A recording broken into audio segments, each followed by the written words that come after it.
The man known to history as King Xerxes I, or Xerxes the Great, was born around 518 BC within the Achaemenid dynasty, the rulers of the Persian Empire.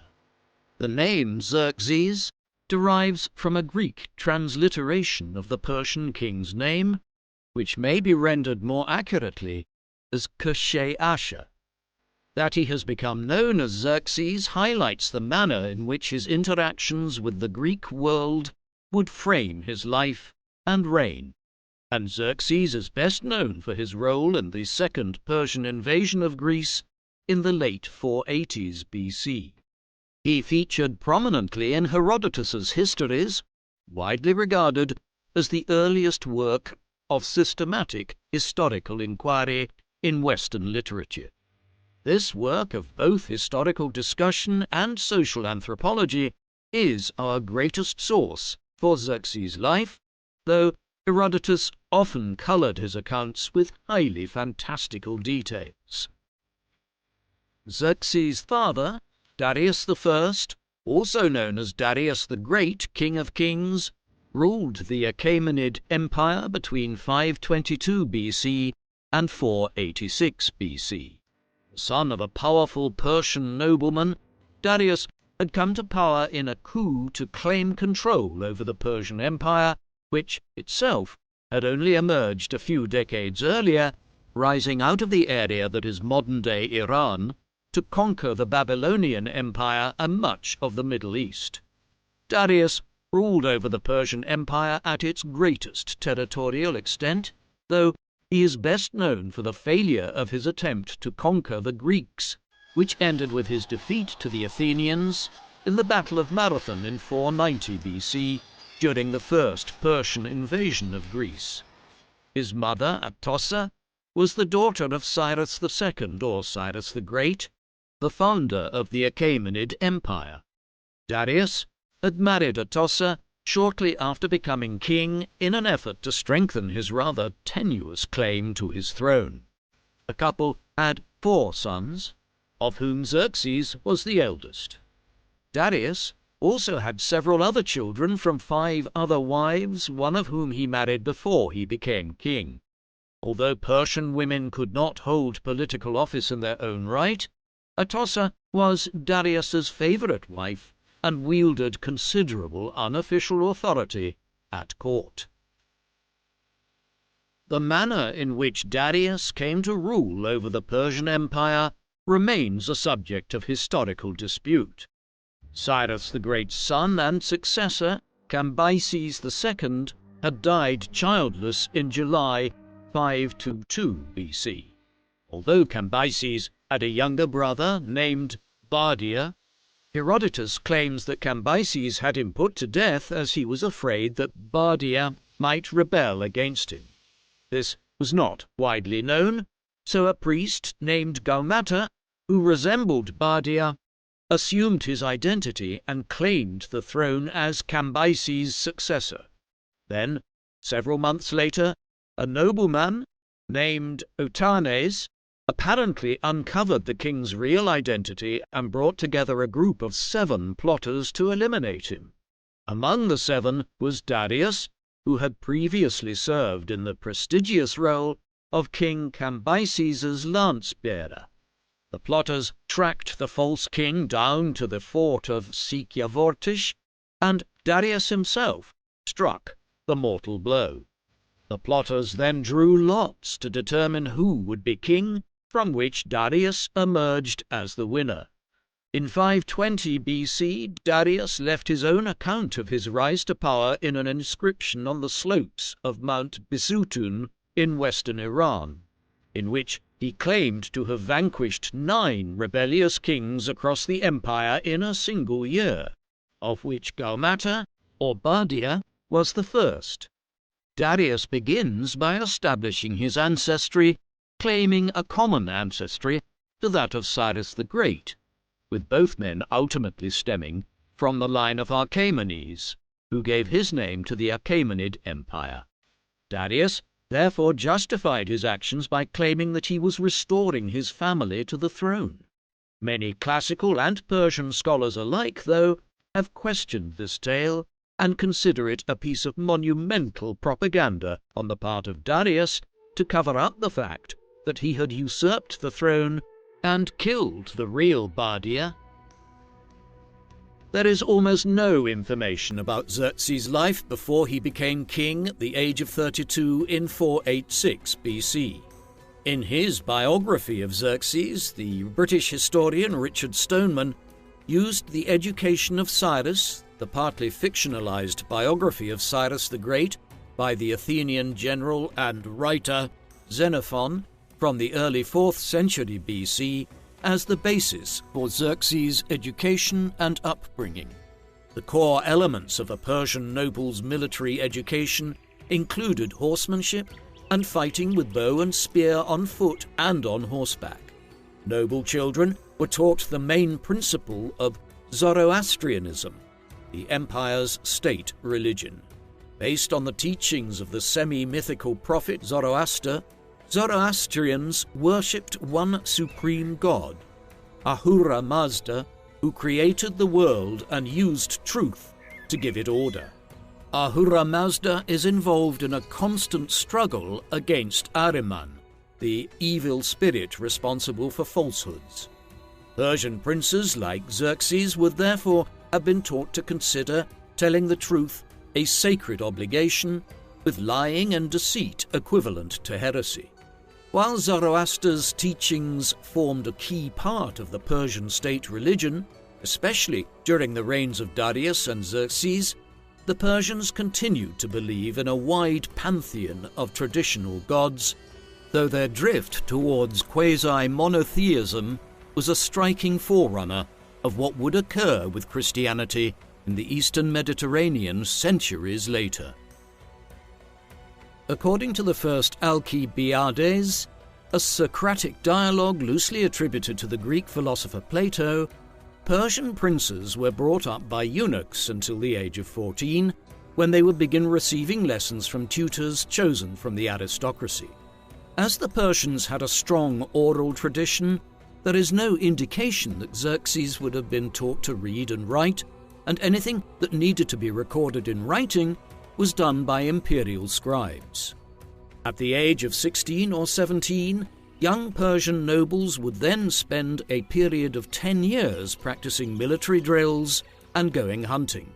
From their mid-20s, they would serve as the king's soldiers before transferring to civil and administrative roles in their early 50s. Xerxes' mother, Atossa, had a major influence on his life, and she may have been behind his marriage to Amestris, the daughter of Atarnes, the man who had helped Darius in his coup of 522 BC. The ancient sources are silent about Amestris's childhood and upbringing, nor do they give any dates for her marriage to Xerxes. Xerxes' father's empire was vast. It was only founded in 559 BC by Cyrus the Great, when he led his followers from Persis, a region corresponding to Fars province in the south of modern-day Iran, westwards to conquer the Babylonian Empire in Mesopotamia in modern-day Iraq. Over the next years, the Persians continued to expand in all directions, though primarily to the west. By the early 540s BC, the Persians had reached the borders of the realms of King Croesus of Lydia in what is now Turkey. There, they occupied his capital of Sardis in 547 BC, extending Cyrus's emerging empire to the Aegean. This might have led to an immediate clash between the Persians and the hundreds of small Greek city-states that ringed the Aegean Sea, including the coastline of western Turkey, but instead, Cyrus turned his attentions elsewhere, completing his conquest of the Babylonians and their lands in places like Syria and the Levant. His son and successor, Cambyses II, then looked further southwestwards and campaigned into Egypt.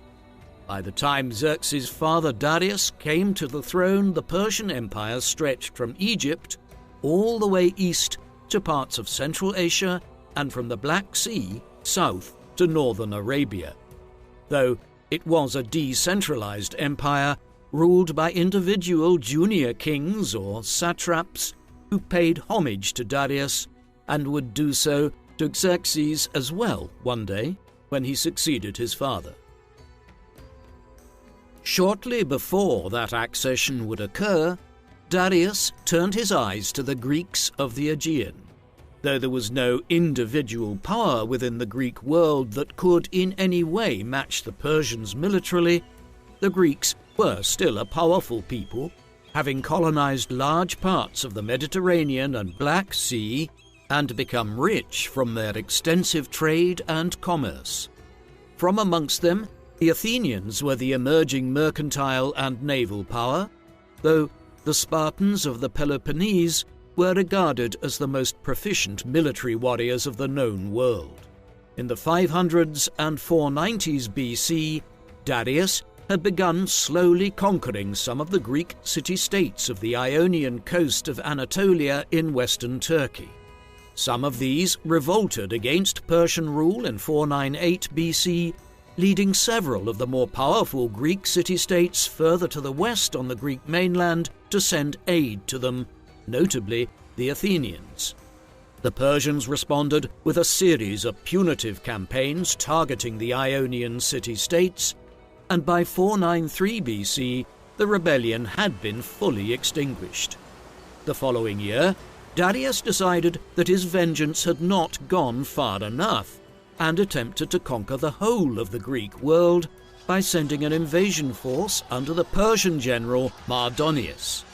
While Mardonius managed to secure the submission of Thrace and Macedonia in northern Greece, a storm near Mount Athos resulted in the loss of hundreds of ships and forced him to turn back. Unperturbed, in 490 BC, Darius ordered a new naval campaign across the Aegean, one which ended with the unexpected Athenian victory at the Battle of Marathon east of Athens itself. Yet, while the first Persian invasion of Greece had failed, neither Darius nor his son would forget about the Greeks, and Xerxes became committed to launching a much more extensive military campaign against the people of the Aegean. In 486 BC, while Darius was planning another campaign against the Greek city-states, the king fell ill and died. Xerxes' path to the kingship was more straightforward than his father's, although it had not been uncontested. Xerxes had 3 elder half-brothers from Darius's first marriage, the eldest of whom, Artabazanes, also claimed he had a right to be his father's successor. Xerxes argued that he had the strongest claim to the throne, as he was the first of Darius's sons to be born when their father was already king, and that his mother Atossa had royal blood as the daughter of Cyrus the Great. According to Herodotus, the Persians did not follow the principle of the firstborn male son succeeding the father, and Darius had nominated Xerxes as his successor while preparing to go on his final campaign, though he adds that such was Atossa's influence at court that Xerxes would have become king in any case. While Herodotus claims that Darius had nominated Xerxes shortly before his death, reliefs on Darius's palaces in Persepolis already show Xerxes as crown prince, indicating that the nomination was made years in advance. Thus, Xerxes faced no internal opposition when he succeeded his father on the throne. The only ancient description of a Persian king's coronation is found in the Greek historian Plutarch's biography of King Artaxerxes II, the great-grandson of Xerxes I. We can extrapolate some ideas about how Xerxes' coronation was carried out from Plutarch's account.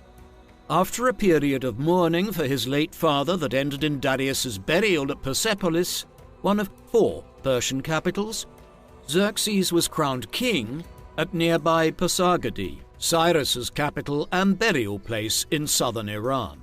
The ceremony may have been held at the shrine of the goddess Anahita, the Iranian goddess of wisdom and warfare. The eternal flame of the Zoroastrians that had been extinguished following Darius's death were lit once again.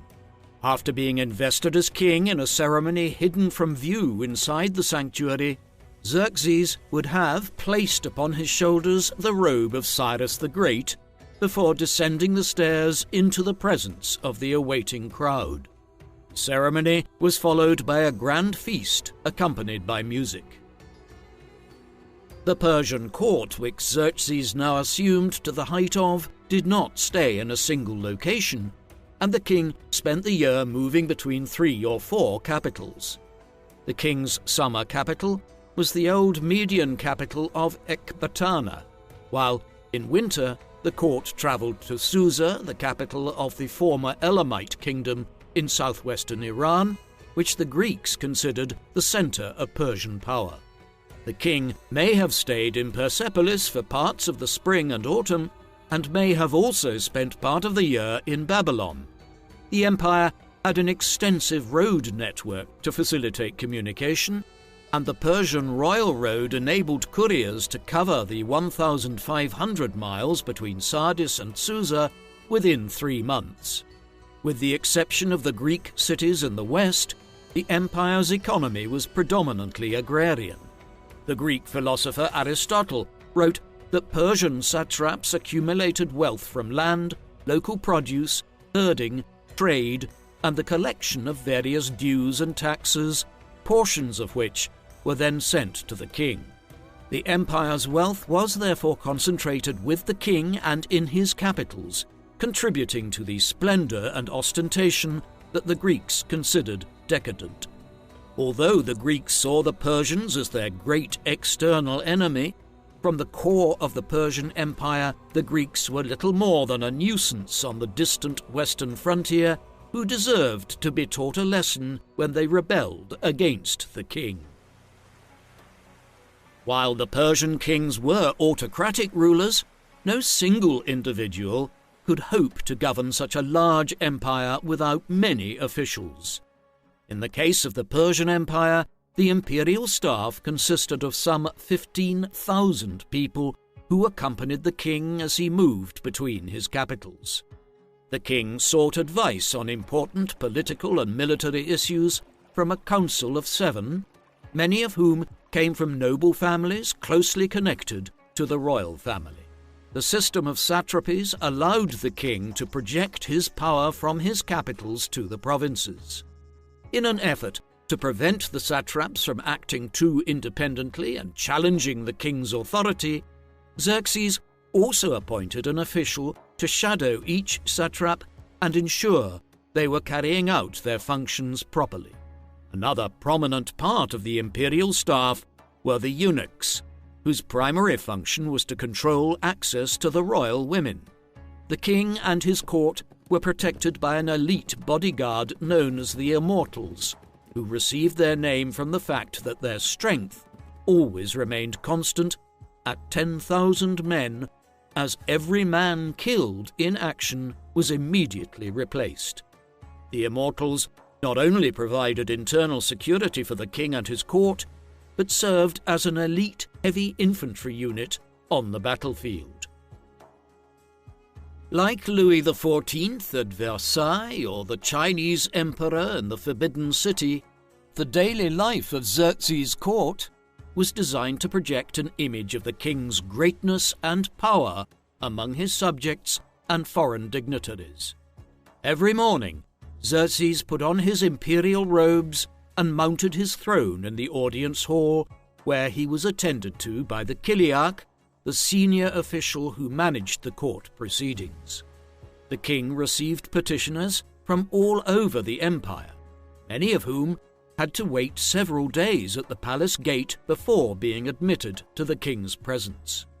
Most subjects were obliged to prostrate themselves in front of the king, a practice that was vehemently resisted by the Greeks, who developed a face-saving formula of pretending that they had dropped a ring before throwing themselves to the floor. The sense of grandeur was further enhanced by the palace gardens, and the creation of gardens as a representation of paradise has been a constant feature of Near Eastern empires throughout history, the most famous example being the enigmatic hanging gardens of Babylon. While some Persian princes are recorded as being personally involved in the cultivation of their gardens, there is no evidence that Xerxes himself was so hands-on. One of the best-known episodes in Xerxes' life involves his fondness for a particular tree in Sardis, which Herodotus described as of such beauty that the king was moved to decorate it with golden ornaments and to leave behind one of the immortals to guard it. Soon after coming to the throne in 486 BC, Xerxes faced a revolt in Egypt and sent an army to put it down. Herodotus gives few details of the campaign, other than Xerxes installed his brother, Achaemenes, as satrap of Egypt. According to the Greek historian Ctesias, writing during the late 5th century BC, Xerxes also faced two separate revolts in Babylon led by kings named Belshazzar and Shamash-Ariba. The first was put down by an army led by the Persian general Megabyzus, while the second was put down by Xerxes himself.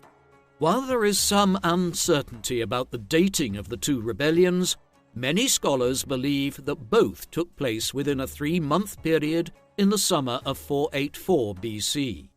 After Xerxes recaptured Babylon in October, the Persian authorities attempted to secure its control of the region by suppressing the leading families of Babylon who had supported the rebel kings, before dividing the Babylonian satrapy into smaller administrative units to undermine any sense of shared identity among inhabitants of the old Babylonian kingdom.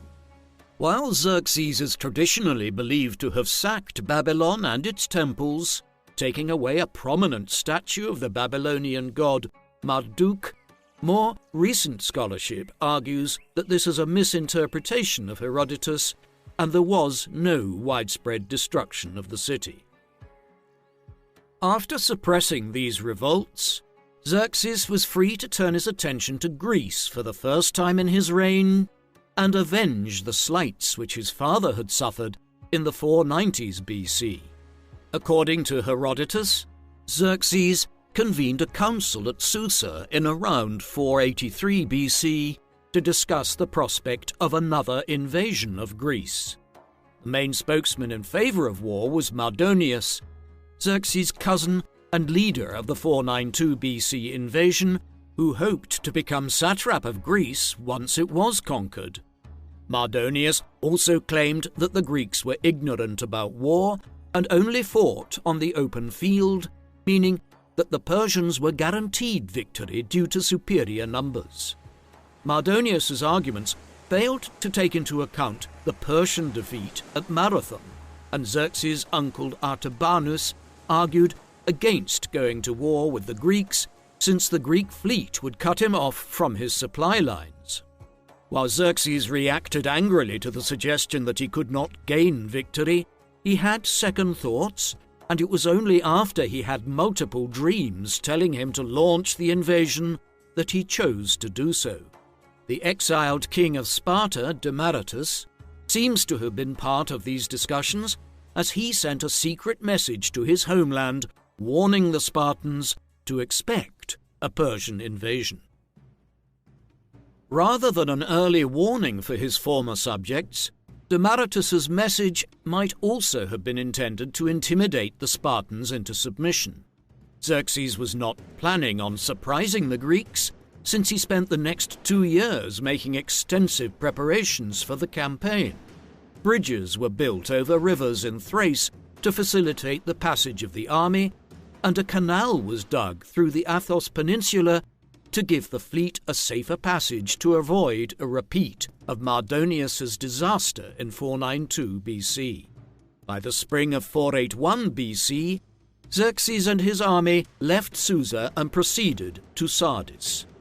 After arriving there in the autumn of 481 BC, Xerxes and his army spent the winter taking on provisions until they were ready to move by the spring of 480 BC.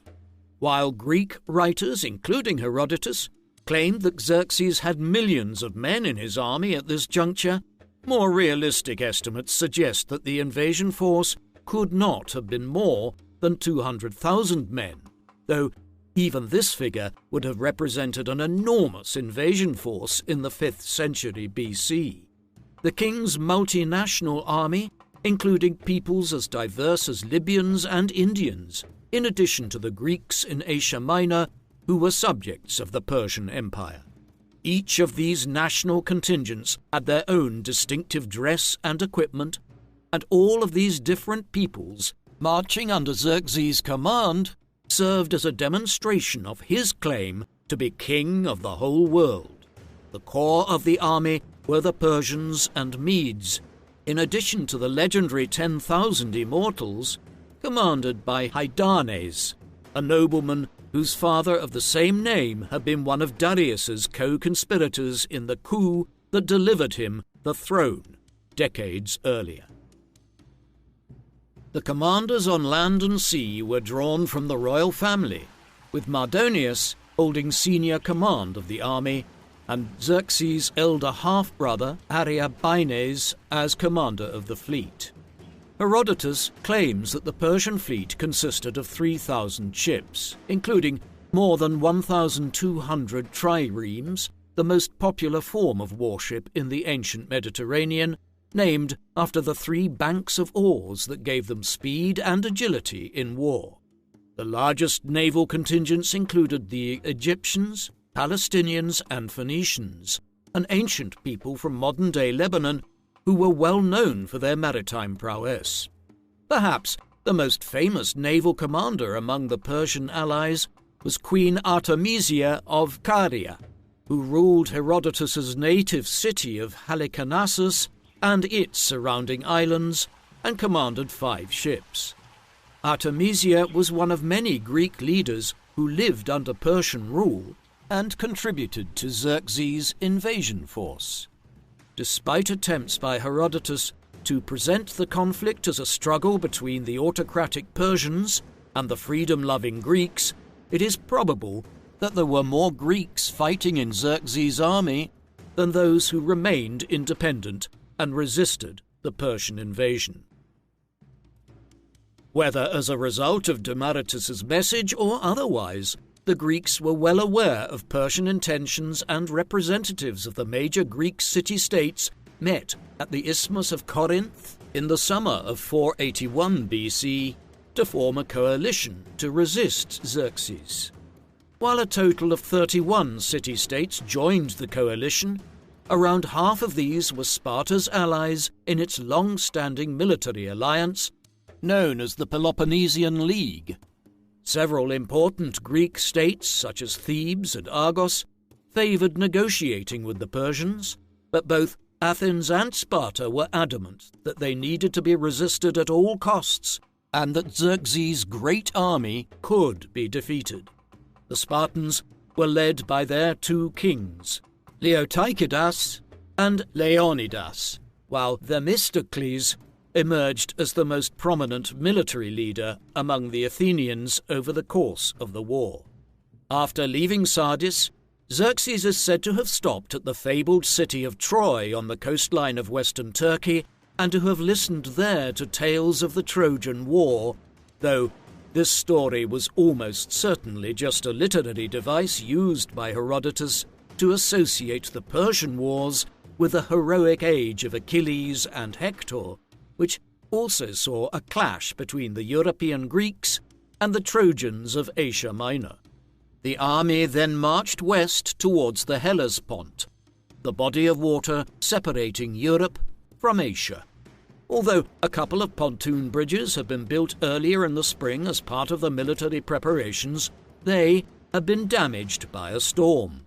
In an infamous episode, an enraged Xerxes not only ordered the execution of the chief engineers, but ordered his men to give the Hellespont 300 lashes. While this reaction is the subject of Greek mockery, it is consistent with Persian religious and political ideology, which regarded the king as the ruler of the natural elements. The king was punishing the sea for a hostile act in the same manner that he would punish rebellious subjects. While the bridges were being rebuilt, Xerxes arranged sporting competitions for his soldiers and followed the proceedings from a hill overlooking the straits. Once the bridge was repaired, the great Persian army crossed the Hellespont into Thrace. There, Xerxes conducted a final review of it at Dariscus, located near the modern-day border between Greece and Turkey, before the march began. After heading west into Macedonia, where he may have called on King Alexander I of Macedon to resupply his armies, Xerxes began his march south against the independent Greek states. While Xerxes had made extensive preparations to facilitate his army's progress through northern Greece, there were no attempts to improve the roads leading south, and the Persian army moved slowly. The leisurely pace may have been a deliberate choice by the king to show his overwhelming force and compel wavering Greek states to submit to him without a fight. In the meantime, the leaders of the Greek coalition had met again to consider their strategic options. While Sparta's allies in the Peloponnesian League favoured remaining behind the fortifications that had been built across the Isthmus of Corinth, turning the Peloponnese into a stronghold, others, like Athens, were adamant that a defensive line much further north was needed. The wider Greek alliance consequently adopted a proposal by the representatives of Thessaly to send 10,000 men to the Vale of Tempe, which separated the Thessalians from their Macedonian neighbours to the north. However, upon its arrival the commanders were informed that the position could be outflanked and hurriedly withdrew, prompting the wavering Thessalians to submit to the Persians. By early August it seemed as though the Greeks were set to fight at the Isthmus, which would mean abandoning Athens to its fate. The Greeks were also encumbered by their religious duties, with many city-states distracted by the religious festivals and sporting games held that year at Olympia, while the Spartans were observing the annual Carneia festival in honor of Apollo, one of the most important events on their religious calendar. In spite of this, and in response to a message from the Delphic oracle indicating that Sparta would fall unless one of its kings were to die in battle, one of its two reigning monarchs at the time, King Leonidas, led a few thousand men, including 300 elite Spartan soldiers, to Thermopylae, a narrow pass between the mountains and an inlet of the Aegean Sea. Leonidas knew that his small force could not win a decisive victory over the Persians, but it could still inflict heavy casualties on the attacking army and win time for the Greek allies to mount a defence behind the isthmus. Knowing that it would be a suicide mission, Leonidas required each of the 300 men to have a son to carry on the family line. Leonidas picked up some allied contingents on the way to Thermopylae, and by the time he arrived he had a force of some 7,000 men under his command. As Xerxes approached the pass in mid-August, he could see the Spartans taking part in nude exercises and washing their hair. When King Demaratus informed Xerxes that such rituals indicated that the Spartans were preparing to fight to the death, the Persian king laughed derisively. Nevertheless, Xerxes waited several days to launch his first attack at Thermopylae, perhaps expecting the Greeks to fall back as they had done so at Tempe. Alternatively, Xerxes may have known that it would cost him heavy casualties to overcome the Spartan defenders occupying the narrow pass, and preferred a diplomatic solution as he sent an envoy to the Greek camp asking Leonidas to submit and lay down his arms in return for fertile lands in the Persian Empire. The Spartan king refused by famously challenging Xerxes to come and take them. Leonidas took up his position at the so-called Middle Gate, the narrowest section of the pass, where he restored an old defensive wall to strengthen his position. On around the 17th of August, Xerxes ordered his men to begin their assault on Thermopylae. The terrain naturally favoured the Greeks, since it prevented Xerxes from using his numerical superiority to its full extent. Accustomed to fighting on open ground, the main weapon of the Persian infantry were their bows, which would unleash volley after volley of arrows to soften the enemy before the Persian cavalry manoeuvred to strike at the flanks or to take advantage of gaps in the enemy defences created by the bowmen. In contrast, the Greek hoplites were heavily armoured with spears that gave them a longer reach than any of the Persian hand-to-hand weapons. The first Persian attack was launched by the Medes, the Persian arrows flying so thick that they allegedly blotted out the sun. The lightly armed Medes then closed in for the attack, but were repulsed by the Greek hoplites with heavy losses.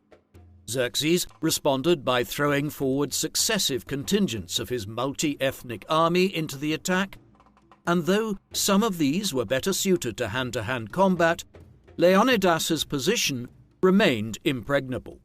On occasion, Leonidas would order his men to stage feigned retreats in order to trap larger numbers of enemy troops in the pass.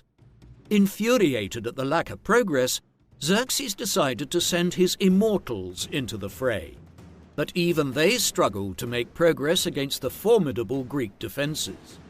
After 2 days of battle, a local shepherd informed Xerxes about a narrow mountain path that could be used to circumvent the Greek position.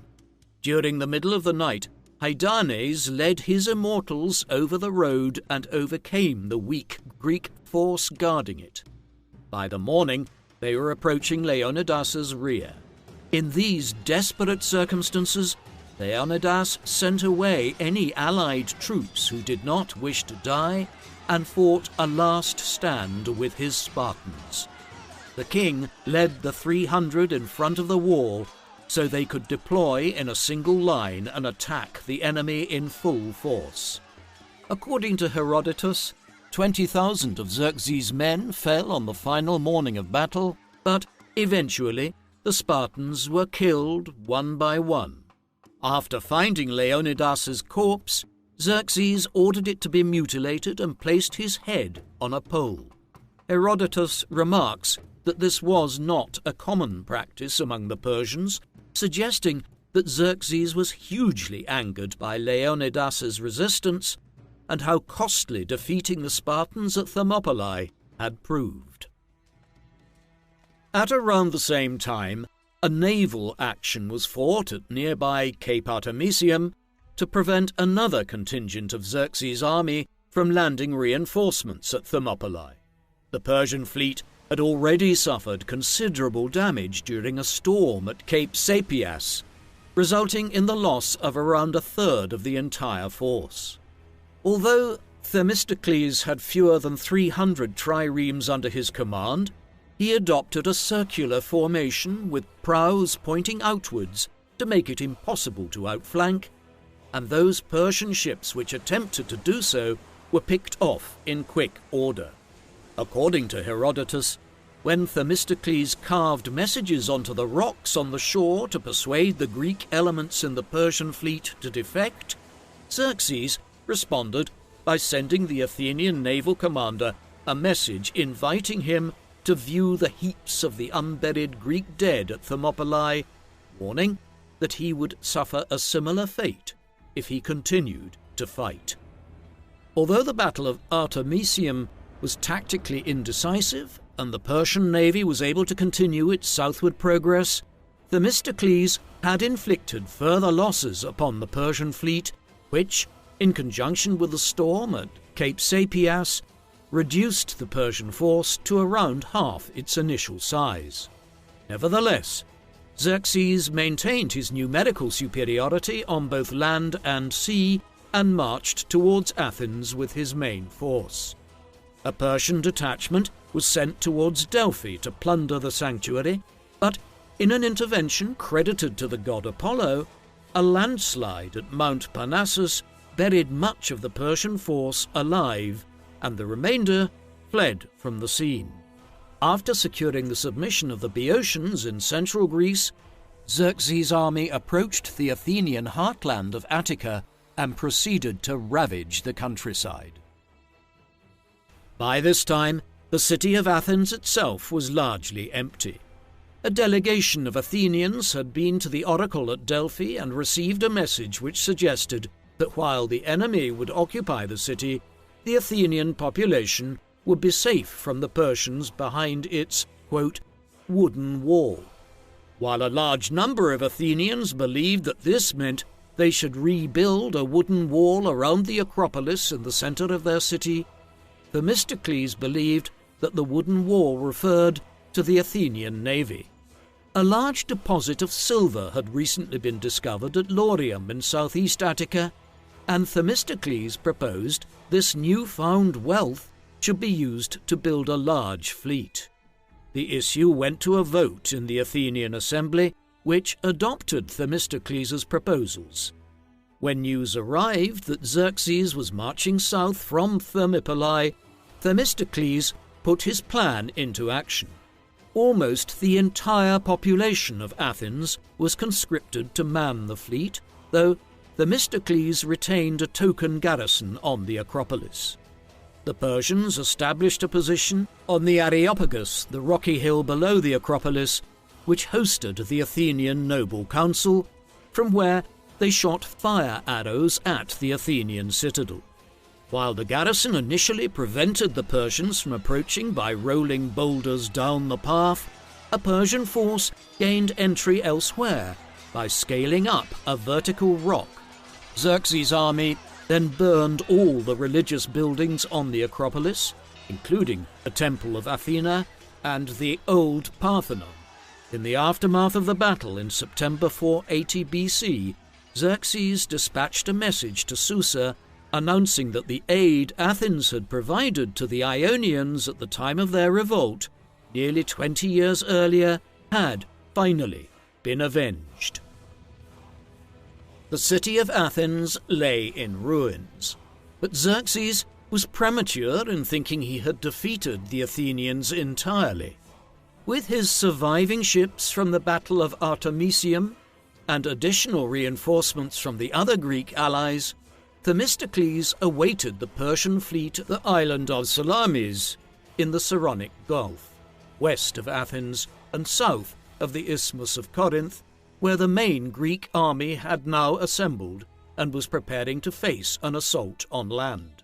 Although the turncoat Spartan king Demaratus had advised Xerxes to split his fleet in two and send a squadron to land an army on the Peloponnese, the Persian naval commanders, with the exception of Queen Artemisia, favoured keeping the fleet together. According to Herodotus, Themistocles had 380 triremes at Salamis, while the Persian fleet could not have numbered more than 600. The Battle of Salamis began on a late September morning in 480 BC, not long after Xerxes had entered the burning ruins of Athens in seeming triumph. The right wing of the Greek fleet broke through the Persian line, and the rest of the Greek ships followed to encircle the enemy. With little room for manoeuvre in the narrow straits, the Phoenician ships bore the brunt of the action, and many were sunk. As he observed proceedings from a nearby hill, Xerxes must surely have struggled to believe what was happening. The Persian fleet was in disarray, and its commander, Ariobanes, had been killed in action. In order to get away, Artemisia had to ram one of her own ships, making the captain of an approaching Greek ship believe that hers was an allied ship.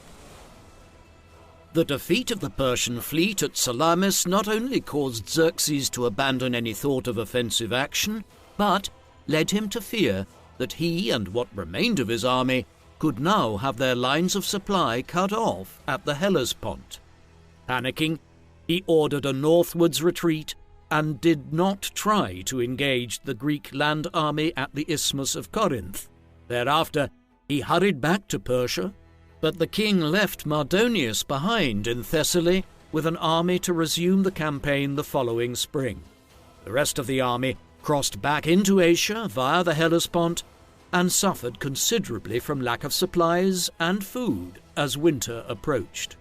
Herodotus includes an anecdote concerning Xerxes' homeward journey, which indicates that the king made part of the homeward journey by ship, perhaps due to the lack of supplies on the land route. When the ship was caught up in a storm, the captain informed the king that the ship was overloaded and risked sinking. When Xerxes addressed the passengers and said they had an opportunity to demonstrate their concern for the safety of their king, most of the passengers allegedly jumped overboard, and the ship survived the crossing. After arriving safely in Asia, Xerxes gave the captain a gold crown for saving the king's life, before executing him for causing the deaths of a shipload of Persians. Queen Artemisia had earlier advised Xerxes to return to his empire and to leave Mardonius and some 100,000 men behind. If Mardonius were to be successful, then the glory would belong to Xerxes for expanding his empire. If Mardonius were to be defeated or killed in battle, it would make little difference to the king and the Persian Empire. As far as Xerxes was concerned, he had sacked Athens, and that was enough of a victory for him to save face and claim some minimal victory at the least. When Mardonius began his campaign in around June 479 BC, after a long hiatus in the winter and spring of 479 BC, the Athenians once again evacuated the city, allowing the Persians to sack it for a second time. Rather than pressing on to the Peloponnese in late July, Mardonius decided to retreat to the friendly territory of Thebes. Although the Greeks had intended to fight a defensive battle at the Isthmus, the Spartan general Pausanias now led a large army northwards and confronted Mardonius at Plataea, near Thebes. Pausanias staged a feigned retreat to encourage Mardonius to go on the offensive, before the Greek hoplites maintained their positions and cut down the Persian infantry, and the Persian commander was killed by a stone from a Spartan slinger. On the same day as the Battle of Plataea, a Greek fleet commanded by King Leotychidas of Sparta defeated the Persians at Mycale in Asia Minor. In an effort to avoid a repeat of Salamis, the Persian fleet had come ashore and established a fortified position at Mount Mycale, but the Greeks proceeded to set fire to both the Persians' ships and the fort at Mycale, massacring the defenders in the process. Since leaving Greece, Xerxes had remained at Sardis for a year. It was here that he received word of the twin defeats at Plataea and Mycale, following which he decided to abandon all thoughts of conquering Greece and returned to Susa. The second Persian invasion of Greece, which clearly involved a much larger army than the first a decade earlier, had ended in dramatic defeat for Xerxes.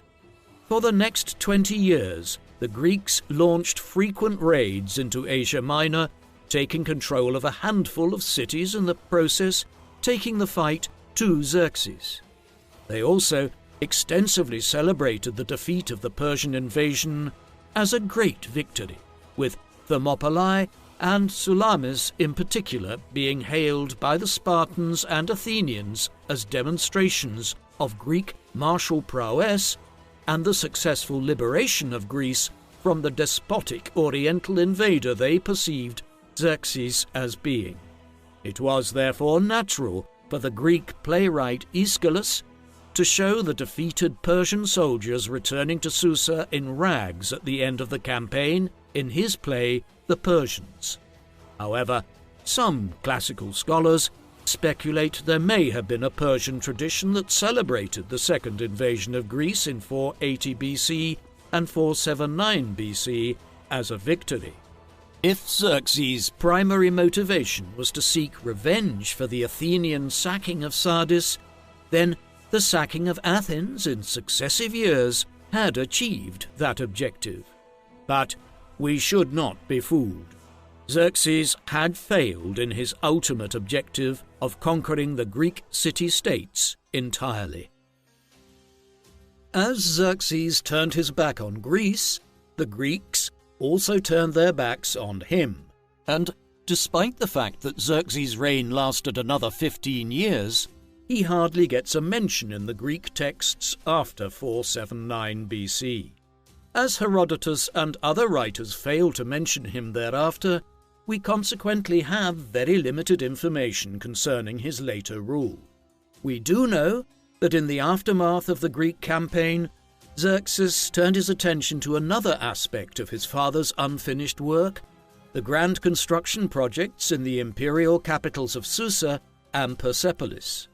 The city of Persepolis was a relatively recent creation, and while the site may have been chosen by Cyrus, construction work was started in around 515 BC, early in the reign of Darius the Great.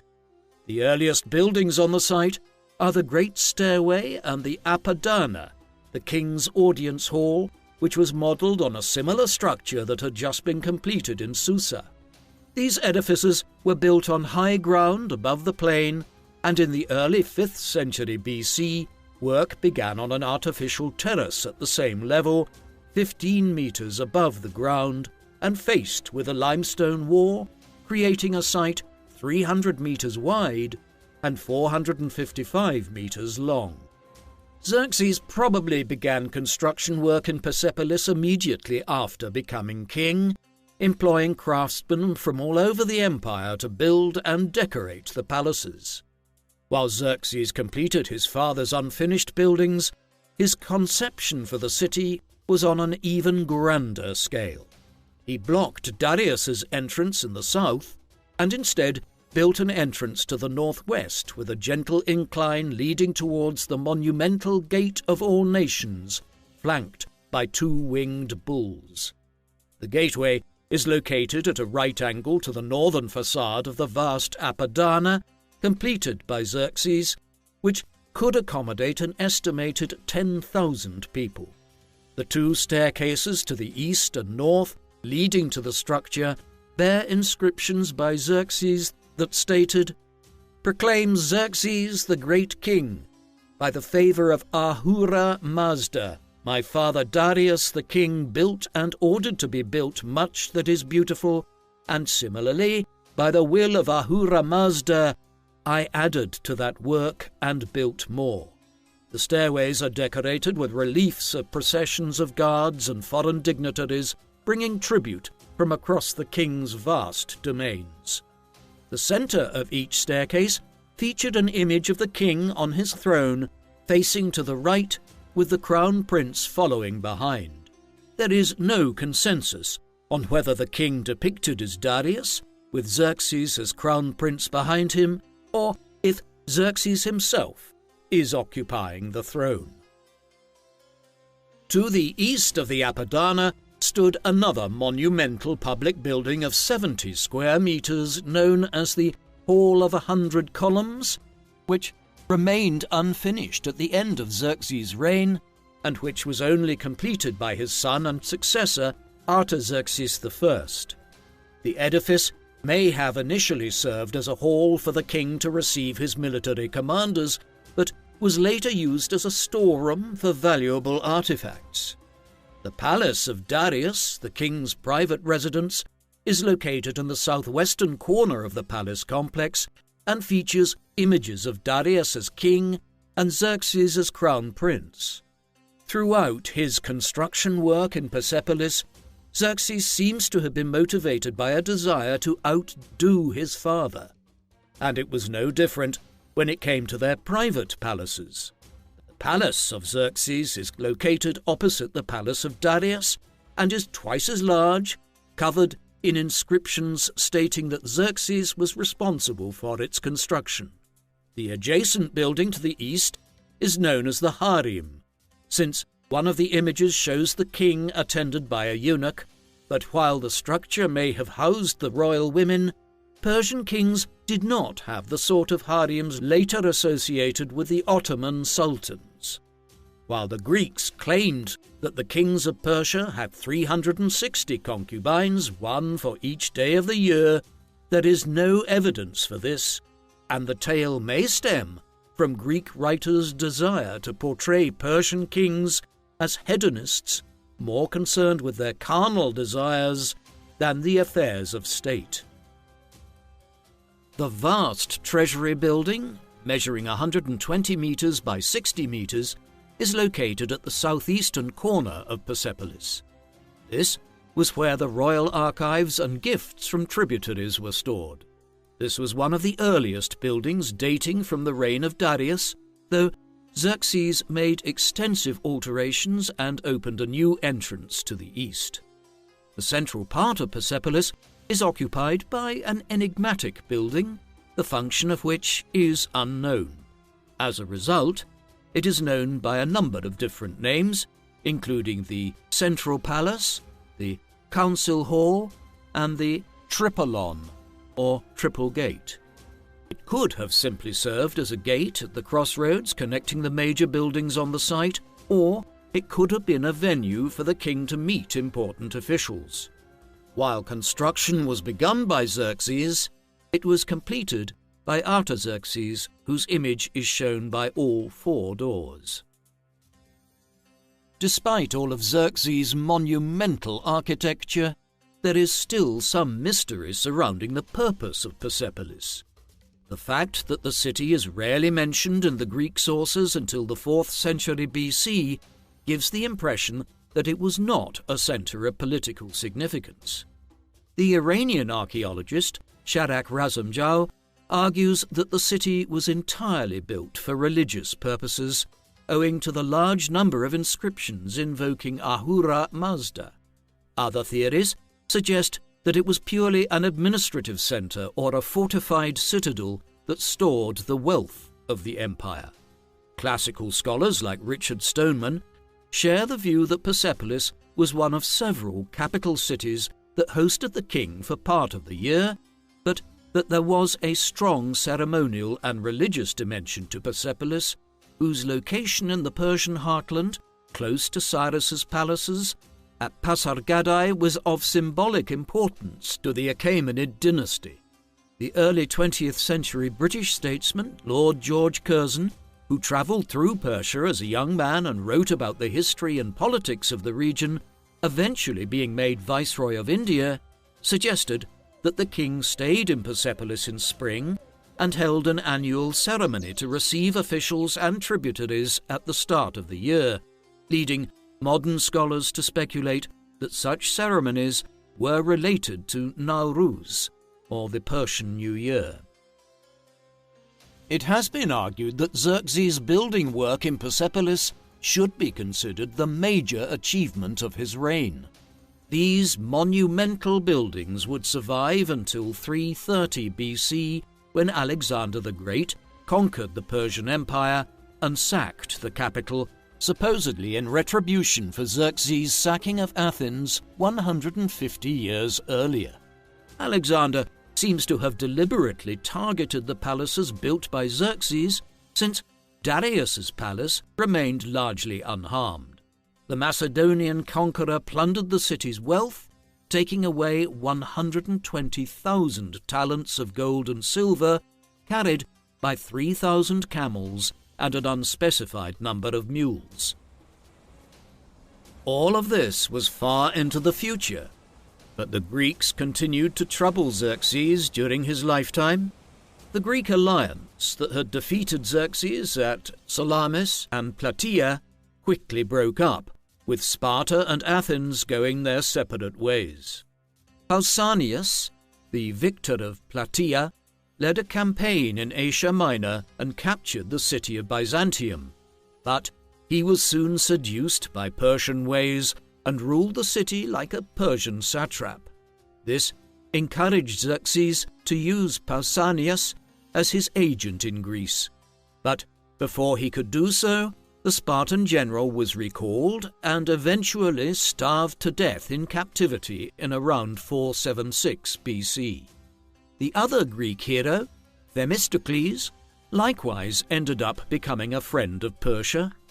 He had made himself unpopular in Athens in the years following the end of the war and was ultimately ostracized from his native city. He eventually went to Persia. After arriving in Susa, he was received by the king, though the Greek sources are in conflict over whether this was Xerxes or his successor Artaxerxes I. At any rate, the king gave Themistocles the governorship of 3 estates in Asia Minor. According to the 1st century BC Greco-Roman historian Diodorus Siculus, Xerxes invited Themistocles to lead a new campaign into Greece. In 466 BC, after the Athenian general Cimon captured several cities in Asia Minor, Xerxes organized a force to confront the new threat. The armies clashed at the river Eurymedon in what is now southern Turkey, and Cimon won a decisive victory on land and sea. This was Xerxes' final campaign, and in early August 465 BC, he was assassinated in his bed, dying at the age of 53.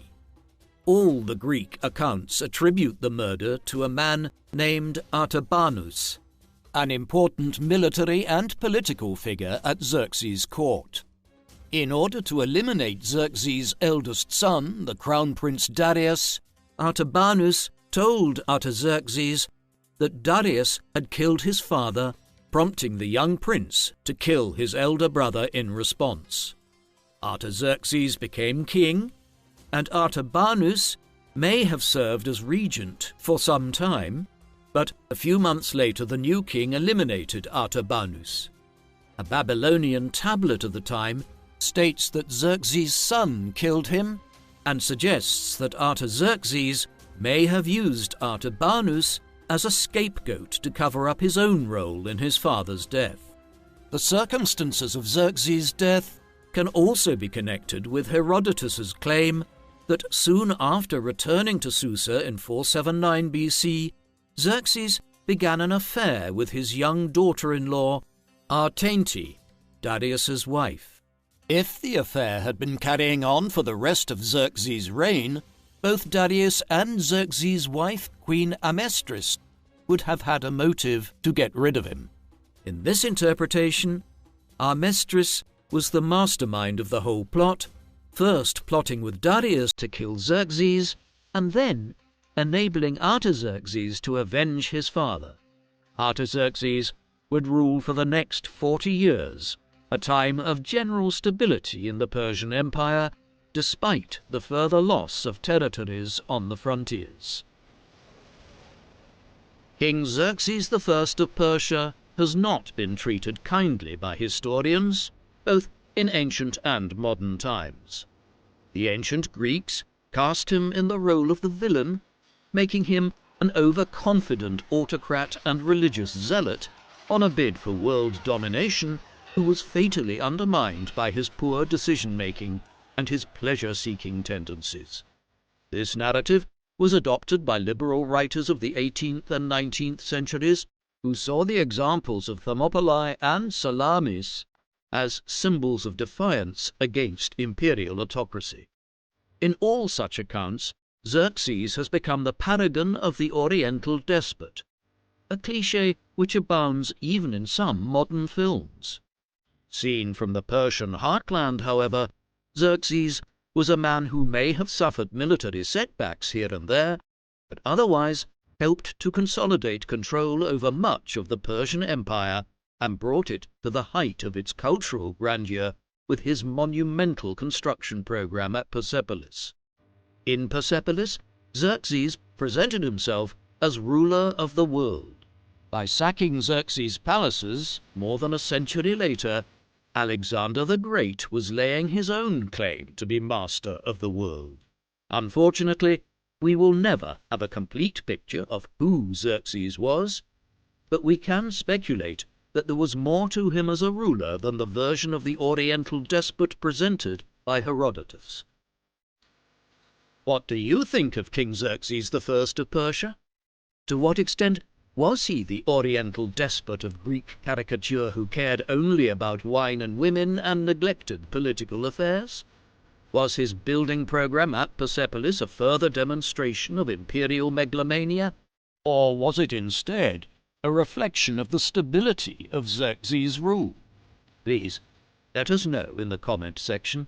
And in the meantime, thank you very much for watching.